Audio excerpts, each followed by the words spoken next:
Hello students, welcome to my YouTube channel. बच्चे question number 3, explain how a square is a quadrilateral, a parallelogram, a rhombus, a rectangle. यानी हमें बताना है कि square जो है क्यों हम स्क्वायर को क्वाड्रिलेटरल कहेंगे, क्यों हम पैरेललोग्राम कहेंगे, क्यों रोम्बस कहेंगे और क्यों रेक्टेंगल कहा जाता है।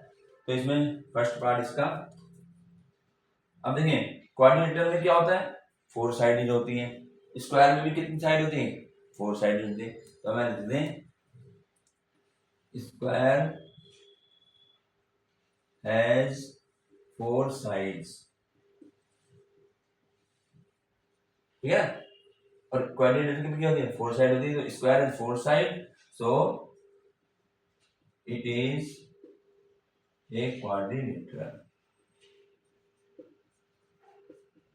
बस 4 साइड हैं स्क्वायर की भी, क्वाड्रिलेटरल भी, इसलिए हम स्क्वायर को क्वाड्रिलेटरल भी कहेंगे। सेकंड पार्ट देखो, सेकंड पार्ट में कहते हैं पैरेललोग्राम।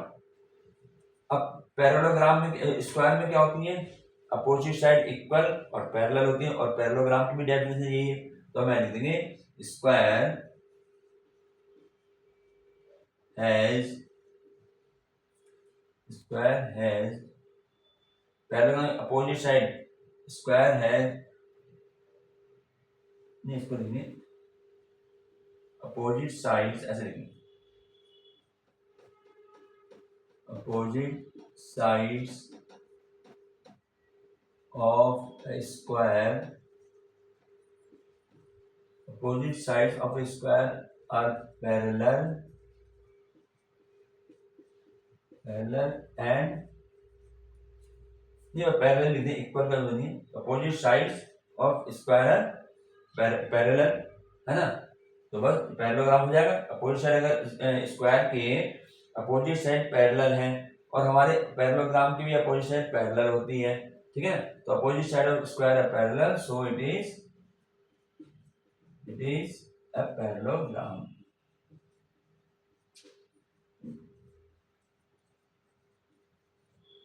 इसको लिख सकते हैं opposite side of square parallel and equal भी लिख सकते हैं, पर एक से हमारा काम बन गया, पैरेलल है तो हमारा पैरेललोग्राम हो गया, ठीक।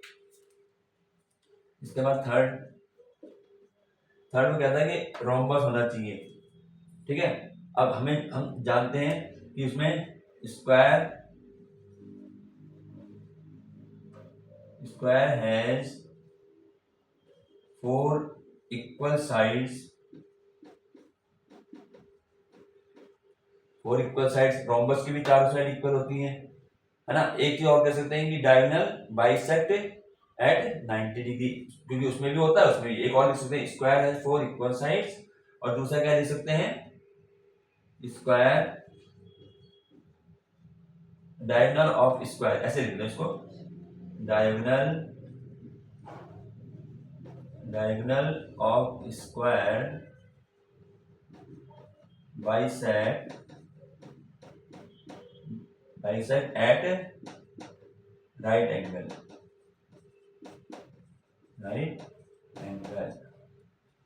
ठीक है ना। सो इट इज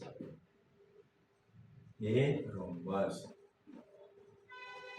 दो पॉइंट लिख दिया मुझे, इक्वल साइड भी होती है और डायगोनल जो है बाइसेक्ट करते हैं 90 डिग्री पर, तो इसलिए ये हमारा रोम्बस भी हो सकता है जो स्क्वायर है।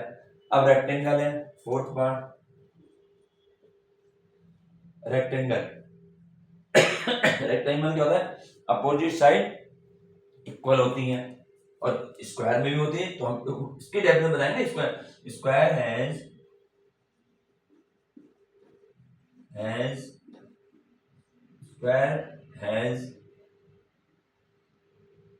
इक्वल अपोजिट साइड्स,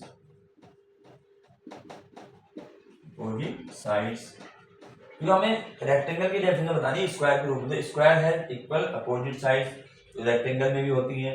और क्या होता है इसमें, दोनों में डायगोनल बाइसेक्ट ईच अदर, ये भी लिख सकते हैं सेकंड पार्ट, ठीक है। डायगोनल बाइसेक्ट ईच अदर, ठीक है। तो दो लिख दिए, सो इट इज ए रेक्टेंगल। तो ये हमें बताना है कि जो हमने ये स्क्वायर हमें दिया हुआ है ये क्वाड्रेटिक क्यों है। इसलिए है कि स्क्वायर में भी हमारी 4 साइड होती हैं और क्वाड्रिलेटर में 4 साइड होती हैं, इसलिए क्वाड्रिलेटर हो गया। फिर बताना था पैरेललोग्राम। तो हमें मालूम है कि opposite side of square are parallel, parallel भी होती है, इक्वल भी होती है, so it is a parallelogram, क्योंकि पैरेललोग्राम की अपोजिट साइड पैरेलल होती है। तीसरा इसने कहा है रोम्बस होना चाहिए। तो स्क्वायर है 4 इक्वल साइड, रोम्बस में चारों साइड इक्वल होती है और स्क्वायर में चारों साइड इक्वल होती है। एक और हमने बोल दिया कि diagonal of square bisect at right angle, यही काम रोम्बस में भी होता है और वही हमारा स्क्वायर में होता है, इसलिए हम स्क्वायर में कह सकते हैं सो it is a rhombus. It is मतलब स्क्वायर की बात हो रही है, तो square is a rhombus. Fourth part इसने कहा था कि रेक्टेंगल दिखाओ।